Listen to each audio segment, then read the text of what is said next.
Sveiki atvykę į Vanagas Extreme Machines. Šiandieną rubrikoje turiu, santykinai netikėtą svečią. Netikėtas jis yra todėl, kad aš negalvojau, kad aš kažkada darysiu Vanagas Extreme Machines apie Lexus RX.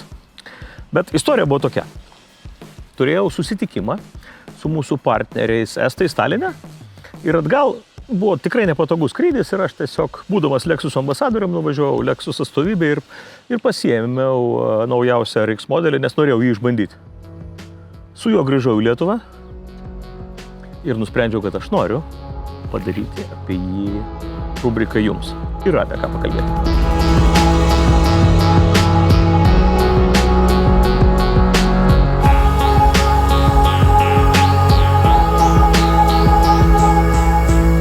Mano dukra Aleksandra domisi dinozaurais.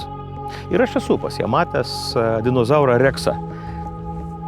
Toks dvikojis padaras, gunktelės ir man tas priekis yra visiškai Rexas. Taip kad šitas automobilis man nuo šiol turi pravardę Rexas. Taigi, kodėl aš norėjau papasakoti būtent apie Lexus RX 500H? O tai yra todėl, aš to nežinojau, bet pradėjęs važiuoti, aš supratau, kad šis automobilis yra kažkoks kitoks negu visi kiti Lexusai.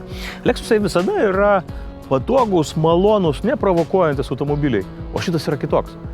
Ir aš su juo grįžau iš Talino į Vilnių, pradėjau skaityti anotacijas ir pasirodo, kad tai yra pirmasis Lexuso toks turbūt performance SUV-as, kurį jie padarė ne tik labai patogų, tylų, malonų, bet dar prie viso gero ir greitą.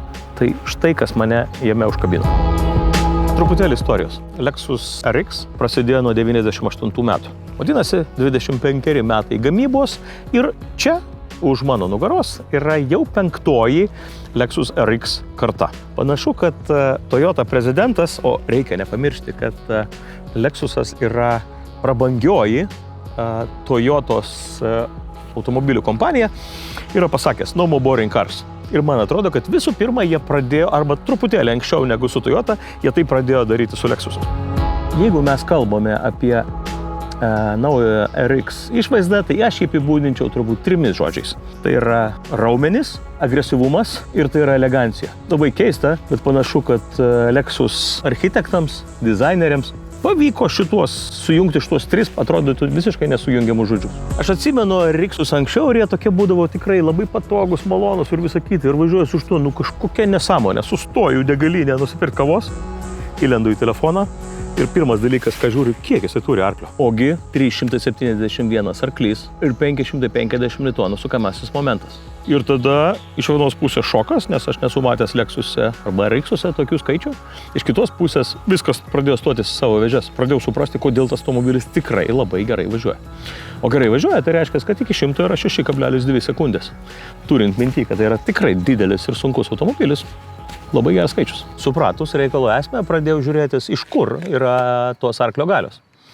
Pasirodo, 2,4 litro benzininis variklis, turbininis variklis, kas yra automobilių pasaulyje, bet iš esmės tai nėra dažnas reiškinys, kad hibridas būtų su turbininiu varikliu. Ir per 6 pavarų automatinę dėžę tai perduodama į 4 ratus. Apie ratus aš papasakosiu truputį vėliau, bet iš esmės man pradėjo viskas stotis savo vietas. Taigi visa 371 arklio galia yra perduodama į 4 ratus. Priekiniai ratai yra varomi benzininio variklio, o gale stovintis elektrinis variklis perduoda galę į galinius ratus. Ir labai retai, kada Lexuse pamatysite būtent štai tokį ženkliuką, Direct 4, tai yra visiškai nauja arba pati naujausia sistema, tai yra galios valdymo sistema visų ratų pavarai. Ir čia Lexusas padarė tokį tikrai milžinišką žingsnį į priekį. Šis automobilis perduoda informaciją į visus 4 ratus taip greitai, kad tiesą pasakius, aš net ir važiuodamas ant slidaus kelio, neturėjau jam priekaištų. Kalbant apie šį modelį, reikia nepamiršti, kad štai šis ženkliukas, kuris vadinasi F-Sport, reiškia tikrai labai daug. F-Sport yra žymimi visi sportiški arba sportiniai Lexus modeliai. Šis RX 500H F-Sport modelis nešioja 21 colio ratus. Dideli ratai, dideli 20 colių stabdžiai, kurie natūralu gali būti apgaubti tik tai tokio dydžio ratlankiais, bet aš esu ne veltui prie galinio rato, nes būtent šis F-Sport modelis turi specialią galinių ratų valdymo sistemą, kitaip tariant, sukant į posūkį, arba pavyzdžiui, norint apsisukti, šis automobilis yra ypatingai manevringas, todėl kad galiniai ratai irgi sukasi lygiai taip pat. Kitaip tariant, kai aš noriu apsisukti, ratai sukasi į priešingą pusę apie iki 4%. Būtent šis reikalas yra labai geras ir aš tą pastebėjau važiuojant, tokiais, sakysime, vingiuotais, greitais keliukais, kad automobilis yra ypatingai gerai valdomas. Ir tai reiškia, kad kai tu nori apsisukti, galiniai ratai sukasi priešingą sukimosi kryptimi ir pagreitina apsisukimą, o kada važiuoja didesniu greičiu, specialus algoritmas padeda ratus sukti į tą pačią pusę, kurią tu suki. Ir tokiu atveju automobilis gaunasi, toksai tikrai, kaip įsirėžia, kaip skriestuvas į kelią. Prieš kviečiant jūs sėsti į vairuotojo sėdynę, apžvelkime, kiek mes turime vietos RX gale. Gerai, aš nesu pats didžiausias žmogus pasaulyje, bet vietos pilnai atstumtai esant sėdynėje yra tikrai pakankamai nemažai. Plus, man patinka elektrinė galinė valdoma sėdynė, kur aš galiu net ir gale reguliuoti atkaltės pasvirimo kampą. Ir man labai patinka štai šios užuolaidėlės, kada aš automobilėje galiu turėti dar daugiau privatumo. Turbūt normalu, kad Lexuse mes turime patogų porankį su kavos laikymo puodelio vieta bei patogia nemaža daiktadėžė. Taip pat prieš mane yra sėdynių ventiliavimo ir šildymo funkcija USB-C, labai reikalingos jungtis ir net matau 220 lizdą, jeigu norėčiau dirbti su kompiuteriu. Atidarius bagažinę, 460 litrų, kurie gali tapti 600 plus litrų, bet man patinka funkcija, kur Lexusas nebūtų Lexusas ir pilnai nulenkti sėdynės arba jas atstatyti atgal. Tu gali tai padaryti tiesiog elektros mygtukų pagalba. Tai tiek apie automobilio vidų arba galinio dalį. Siūlau keliauti į priekį ir pradėti su juo važiuoti. Beje, prieš važiuojant, Lexusas rūpinas jūsų kelnėmis ir sijonais. Kitaip tariant, kai tu uždarai duris paslėpia ir apsaugo nuo purvo slenksčius. Ir kai tu įlipi arba išlipi iš automobilio, tau nėra bėdos, tu gali prie jų prisiliesti ir išsipurvinti, nes jie tiesiog švarūs. Sėdant į automobilį arba įmant už durų rankenėlės, man pirmas įspūdis, kuris buvo labai keistas, čia nėra judančių detalių. Rankenėlė yra stabili ir mygtuko paspaudimu atsidaro duris. Labai keistas jausmas, nes įprastai mes esame linkę kažką patraukti. O čia, toksai reikalas. Dar įdomesnis reikalas yra įlipus į automobilio vidų.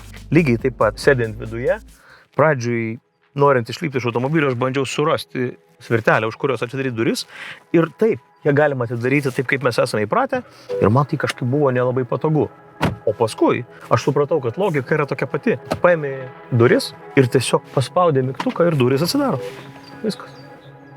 Kai pripratimų reikia truputį pakeisti požiūrį, bet yra be galo patogu.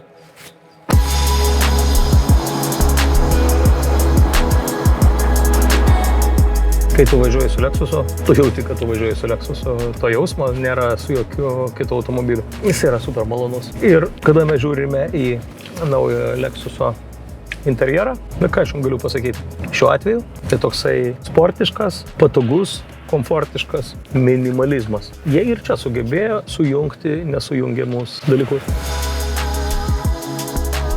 Man labai patinka Lexuso sėdynė ir sėdėsena. Atsisėdus, jinai apgaubė mano kūną ir aš jaučiuosi patogiai įrėmintas ir man nebereikia niekur visiškai judėti. Patogus ir F-Sport ženklų pažymėtas odinis vairas yra pagamintas tikrai ergonomiškai ir be įvairių rodmenų. Jisai turi šalia ir pedal shiftus. Pedal shiftai yra norint perjunginėti pavaras prie vairo. Komforto mylėtojams panoraminio stogo funkcija, kai virš tavęs gali būti dangus, žvaigždės, kas tik nori. Aš pats asmeniškai nesu didelis mylėtojas stiklinių stogų. Man patinka liukas, bet šiame modelyje man patinka, kad ne tik salonas yra tamsus, bet ir stogas yra tamsus. Taip, važiuojant tu gali koncentruotis tik tai kelią. Na, monitorius, kur yra rodoma papildoma informacija, reikalauja atskiro požiūrio. Tai yra 14 colių ekranas ir tai yra, šiuo metu turbūt vienas iš didžiausių automobilių pramonėje. Lexus labai didžiuojas, ta Zuna koncepcija, tai yra toks japoniškas žodis, po kurio Lexusas nori pasakyti, kad viskas automobilyje yra ergonomiška. Ir automobilio sėdėsena yra suprojektuota taip ir visas valdymas. Ir visų pirma, kad jisai būtų intuityvus. Tiesą pasakius, anksčiau Lexusuose buvo įvairiausių klausimų, man reikėdavo paieškoti vienokių ir kitokių funkcijų. Panašu, kad šis klausimas yra dabar išspręstas ir tikrai viską gali surasti visiškai lengvai. Ir aš bet ką automobilėje galiu pasiekti, nepatraukiant pečių nuo atkalties.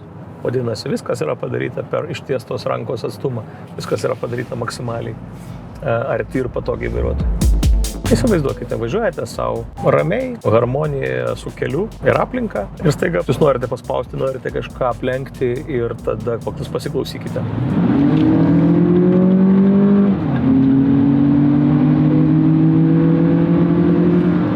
Būtent kelionėje iš Talino į Vilnių aš mažiau klausiausi labai gerai grojančios Mark Levinson audio įrangos, bet labai norėjau pasiklausyti pagreitėjimuose, kaip dirba variklis. Turi tokį labai specifinį, saldžiai brutalų garsą. Kai vairuoji iš automobilį, jo prietaisų skūdelės tau tam tikru atveju primena lyg žaidimų konsolę. Nesu matęs kitose automobiliuose, bet čia, kai tu paspaudi stabdį, tavo prietaisų skūdelė užsidega galiniai stabdžių žibintai.